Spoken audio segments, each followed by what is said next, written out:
Okay, so I'm a developmental neurobiologist, which means that we try to understand how you generate the diversity of neurons that compose the brain. So you know that you have billion and billion of neurons in our brains, and they belong to many, many different cell types.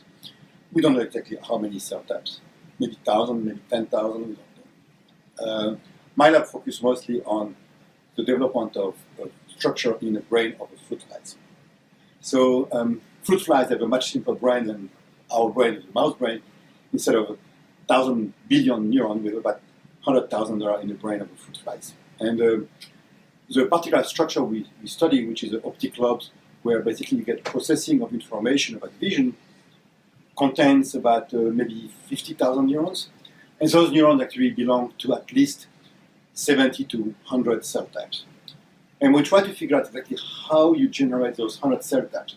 How do you start from some stem cells, and from limited number of stem cells, you can generate all of those neurons. And so this led us to basically study what happened in those neurons. We also started to try to understand how you generate diversity of photoreceptor in the retina. But here the diversity is much smaller. It's only maybe 4, 5, 6, 7 cell types. And so we started with generating diversity in a small number of photoreceptors, and then try to expand this into the diversity of neurons in the brain of the optic lobe of the fruit flies. And in this process, we have encountered basically a lot of different strategies that the brain is using for generating this diversity. In the case of the retina, the interesting part is that the diversity is generated from a stochastic point of view. It means that the different photoreceptors are born, then they decide to become something in a stochastic manner. It means they decide to be one fate, but you cannot predict what this fate is going to be. When they decide to take on this fate, they exclude all of the other fates. But you cannot predict what this fate is going to be. In contrast, in the brain, the part of the visual system that processes information, decisions are made in a very deterministic manner. I mean, the neuron is programmed to really become that after a certain number of divisions when it belongs to a certain part of the region that produces those neurons. So we can contrast a very deterministic part in the processing center versus a very stochastic part in the retina.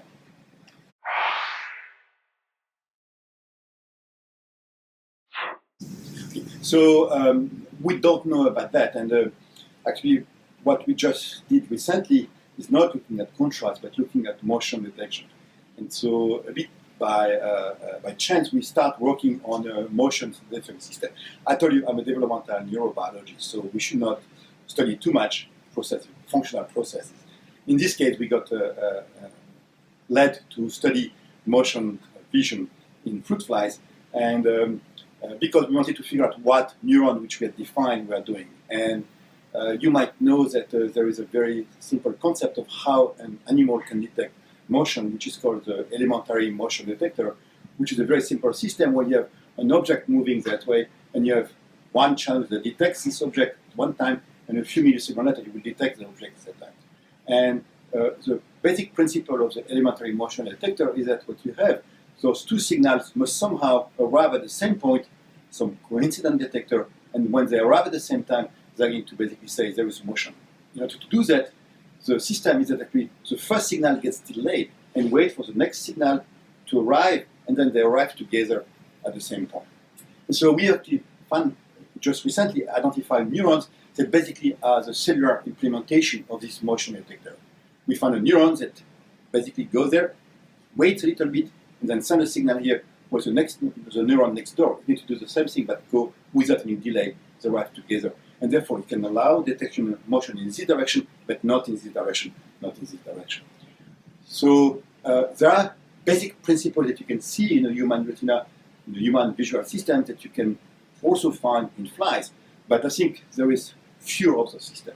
But something as basic as motion detection, which for a flying animal like a fly is very important, does exist and actually quite sophisticated.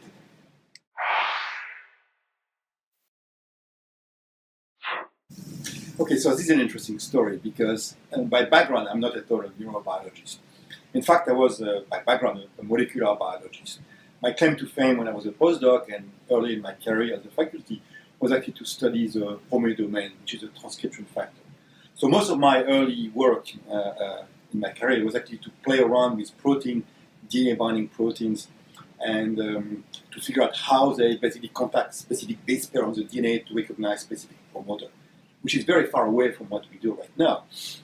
And so what happened is that many years ago, we were dealing with those transcription factors that were binding to DNA, and we identified and even crystallized a dimer of this transcription factor binding to a specific sequence of DNA, and we sent it to publication for that Cell, and the journal told us, okay, it's good, we like this work, but you need to give us some sort of a functional relevance. Why is it important to know that? So we looked for basically this binding site in life. It was well before the genomic era.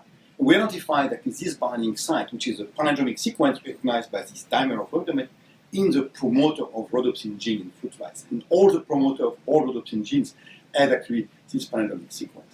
So I started getting interested in the rhodopsin, and I discovered this fascinating phenomenon whereby, as in a human retina for green and red cone, the photoreceptors in fruit flies are also distributed in a stochastic manner. That means you cannot predict what a photoreceptor is, whether it's going to be blue or green, it's stochastic. In humans, same thing happens. You cannot predict whether a cone is red or green, it's stochastic. So those two phenomena are completely independent from one another. That means they don't have the same ancestry, but they converge on basically having this stochastic choice. So I was fascinated by that, and here we are 15 years later. Most of my lab is working now on a visual system and try to understand first how this stochastic choice is being made, and then how you process information that come from those photoreceptor cells. So, it's a long conversion from a molecular biologist to becoming a neurobiologist.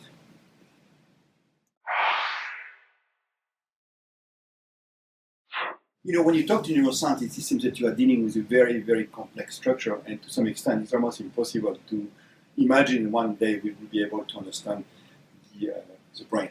Maybe why people are religious, because they believe they cannot understand the human brain, not even the mouse brain.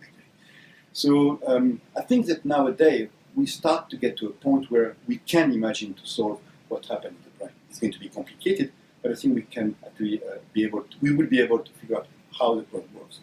Our approach, which is to use a very simplistic brain, the 100,000 neurons of a fly brain, still allows us to get to most of the fundamental principles of neurobiology. So people are doing that in fruit flies, are doing that in even simpler organisms like in C. elegans. They're also doing that in very simple circuit in a mouse brain to try to understand how simple elements work. And by doing so, we can get to this concept, which actually are going to be valid for every kind of brain structure. So if there is a myth that the brain is too complicated to be studied, no, I don't think it's true.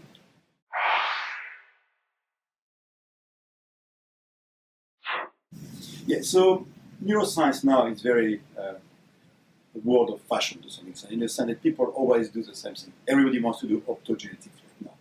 And I think we have to be careful about that. Neuroscience for now is extremely driven by techniques. So optogenetics is one of those techniques, and there are a lot of other tools which are extremely important. And I think it's not a good thing to be driven by technique, because the technique, which is very sophisticated today, in a year from now, you will be able to get it like very trivial way as a kit, I would say. And therefore, techniques should not be driven the research. The question should drive the research. And again, here we have a lot of fashion in the sense that people seem to all study the same processes. Okay, it could be fair conditioning, it could be the detection of light, it could be some other things. So the students should really choose carefully a topic of interest, or choose a lab that studies a process of interest, and not what everybody else does. And so there is a lot of people who are doing very original research on sometimes different organisms, and they should be basically trying to figure out whether they could indeed contribute to this field. I think to be a scientist, you need a passion. Without a passion, there is no point. If you're not excited about what you do, don't do it. So if you want to do that, because it's what you want to do for your life. And life is quite tough for scientists right now. Funding is not easy, getting a position is not easy, and you need to be able to resist to all those drawbacks if you want to be able to succeed. On top of that, science is always made of failure. I mean, if you are a good scientist, you have gone through many, many different failures and overcome those failures. And so you have to be ready psychologically to accept this type of failure.